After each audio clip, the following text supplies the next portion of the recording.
भाइयों को प्रणाम।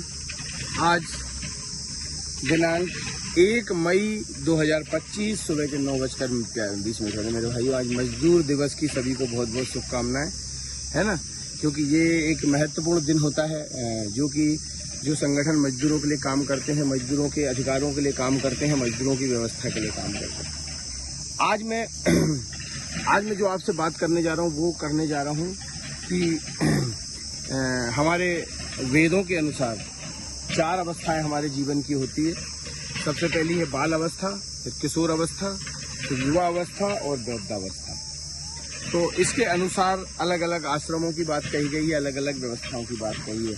लेकिन सामान्य परिस्थिति में, सामान्य दर्शन में ये जो बात है इसका महत्व क्या है, इसकी व्यवस्था क्या है, इसका सिस्टम क्या है, इसके संबंध में मैं आपसे एक सामान्य बात करना चाह रहा हूँ। आज जो समय है, परिस्थिति है, उसके अनुसार ही, है ना, हमें अपना आचरण को जो है फुलफिल करते रहना चाहिए, करना चाहिए। देखिए, अगर हम समझेंगे तो जो बचपन में होती है ना, वो बच्चा शैतान होता है। पहले जमाने में हुआ करता था, है ना। तो जो शैतान हुआ करता, बच्चे हुआ करते थे, वो बड़े होकर जब है वो अब शैतानियां नहीं कर रहे हैं, है ना, पिट नहीं रहे हैं। क्योंकि वो बचपन में उनने बहुत मस्ती करी, बहुत ऐसा काम करा जिससे कि उनकी पिटाई उस समय हुई, लेकिन वो अब ऐसा काम नहीं कर रहे हैं। और बचपन में जो शैतानियां नहीं करता है और जो पिट रहा होता है, जो शैतानियां नहीं कर रहा होता और जो पिट नहीं रहा होता है, तो वो क्या करता है कि नेचर आपसे ये दरकार करती है, डिमांड करती है कि आपको क्या करना पड़ेगा, आपको उसको फुलफिल करना ही पड़ेगा। अगर नहीं करेंगे तो आपके अनुसार बचपन के जो समय है वो उसी समय में किया जा सकता है, वो हर कभी नहीं किया जा सकता, है ना। तो वो उसी समय में एप्लीकेबल होता है, हर कभी एप्लीकेबल मेरे हिसाब से नहीं होता है ना। क्योंकि उस समय जो बच्चे का समय होता है वो समय होता है एडवेंचर से जुड़ने का, वंडर से जुड़ने का, वो समय होता है अपने आप को जीने का, वो समय होता है अपने शारीरिक क्षमताओं को विकसित होते रहने देखने का, वो समय होता है। तो इसलिए क्या होता है कि हमें, है ना, बच्चों को के लिए बंडर पर छोड़ देना चाहिए, क्योंकि उससे वो मजबूत होते हैं और उनके गिरने से, पड़ने से, उनके मजबूत होने से वो कहीं ना कहीं बहुत ही ताकतवर होते हैं और खेलते रहने से। लेकिन आजकल क्या हो रहा है, जो बच्चे हैं वो क्या करते हैं, डेलीगेट करते हैं। अगर वो खेलते रहते हैं, उछल कूद करते रहते हैं, मस्ती करते रहते हैं, तो वो डेलीगेट करते हैं लेकिन अभी क्या हो रहा है, अभी के जो स्कूल है वो बच्चों से कह रहे हैं ऐसा करो, वैसा करो, उनको खेलने नहीं दे रहे हैं। जिससे क्या हो रहा है कि बचपन उनके अंदर वो अभाव आ रहा है और बचपन में उनके ऊपर चश्मा चढ़ जा रहा है, 100 बीमारियां उनको हो रही है। और, है ना, स्कूल आपको खेलने नहीं दे रहे हैं, है ना, आगे बढ़ने नहीं देते हैं, जिंदगी को सीखने नहीं देते हैं। जब जबरदस्ती आपकी खोपड़ी में ठूंसते हैं, ठूंसा चला जा रहा है, तुम ऐसे रहो, तुम ऐसे पढ़ो, तुम ऐसे काम करो, ठीक है ना। तो क्या होता है कि ये जो चीज है इससे हमें निकालना पड़ेगा। बच्चों को बिल्कुल भी जरूरत नहीं है काहे की डिसिप्लिन की बच्चों को जरूरत नहीं है। बच्चे क्या है, नेचुरल डिसिप्लिन्ड है। तो जो बच्चे होते हैं उनको जरूरत किसी डिसिप्लिन की जरूरत नहीं है, तुम्हारे डिसिप्लिन की जरूरत नहीं है। ये डिसिप्लिन जो है, डिसिप्लिन बच्चा वही बच्चा होगा जो बचपन में बिल्कुल भी डिसिप्लिन ना रहा हो। जब दुनिया में महान लोगों की हम चर्चा करेंगे तो हम भगवान कृष्ण की चर्चा करते हैं। उन्हें, भगवान कृष्ण को योगेश्वर भी कहा जाता है, योगेश्वर श्री कृष्ण कहा जाता है। और क्यों कहा जाता है कि उनके बचपन में बिल्कुल भी उनके डिसिप्लिन नहीं था। जब छोटे थे ना, तब उनके जीवन में कोई भी डिसिप्लिन नहीं था। वो क्या करते थे, मटकी फोड़ते थे, वो क्या करते थे, पहाड़ों को उठा लेते थे, वो क्या करते थे, सांप को मार देते थे, पटक पटक के मारते थे, ठीक है ना। तो उनने क्या है, वो सब कुछ दिखा रहे हैं, इसमें डिसिप्लिन कहीं भी नहीं है। आप देखेंगे कि बच्चों के, उनके कृष्ण के जीवन में कहीं भी डिसिप्लिन नहीं है। तो बचपन में डिसिप्लिन नहीं बना है।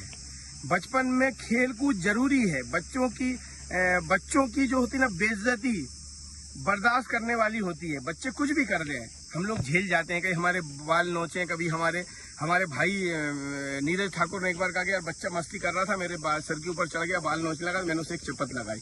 लेकिन बच्चे क्या करते, बुरा भी नहीं मानते, आप चपत लगा दो कोई बुरा नहीं मानेंगे।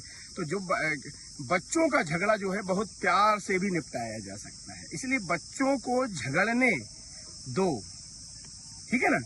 उनको क्या बोलते कि बड़े होंगे तो वो झगड़ा नहीं करेंगे, है ना।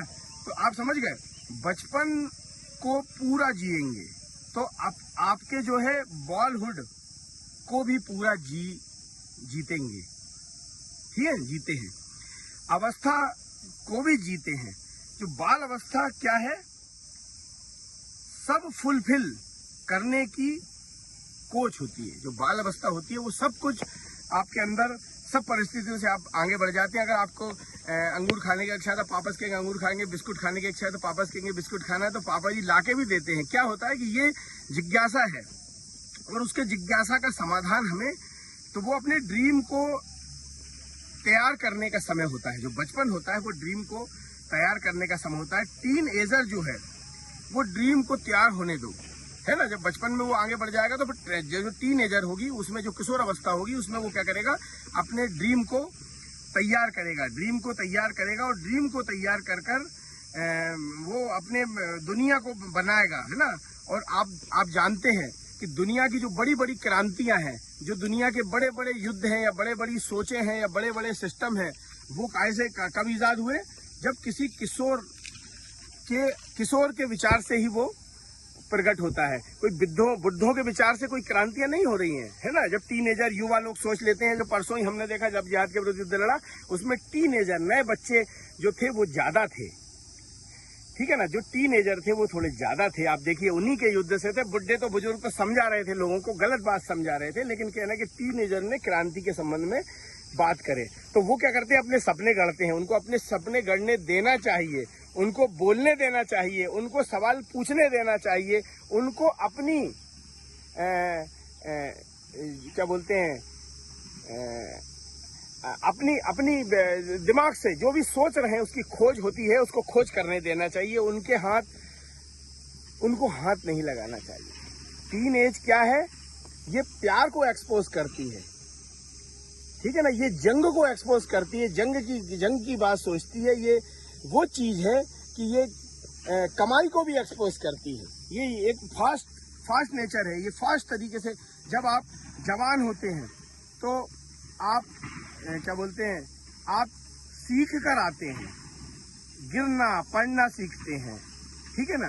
फिर आप उस समय क्या होता है कि आपके ऊपर एक लेवल होता है। क्या लेवल होता है, आपने जो जिया था पहले, फिर एक जवानी आपको जीनी चाहिए, है ना। इस प्रकार से एक जवानी आपको जीनी चाहिए। जो जवान होता है, जवान का काम होता है कंट्रीब्यूट करते रहना।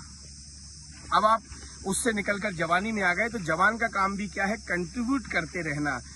कैसे कंट्रीब्यूट करते रहना, मानसिक तौर पे कंट्रीब्यूट करते रहना। खेल में देखो आप देश में परफॉर्मेंस करते हैं, विचारों से मानसिक परफॉर्मेंस करते हैं लोग।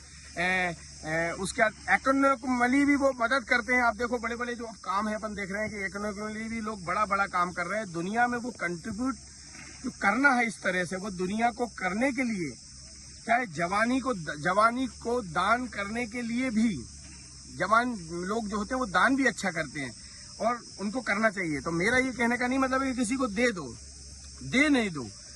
अगर आपके पास पैसा है तो उसको कंट्रीब्यूट करो। अगर आपके पास ब्यूटी है तो उसको भी बांटना चाहिए। आपको और सुंदर दिखना चाहिए, और ब्यूटीफुल दिखना चाहिए, और सुंदर दिखना चाहिए। पैसे है तो उसके अतिक्रमण करना चाहिए। आपको उसको कि मेरे हिसाब से चलायमान रखना चाहिए, पैसे को स्थिर नहीं रखना चाहिए। ये क्या है कि हमें जवानी में, जो जवानी की जो अवस्था है वो हमें कंट्रीब्यूट करने के लिए होती है ना। जवानी जो है वो कंट्रीब्यूट करने के लिए होती है मेरे भाइयों।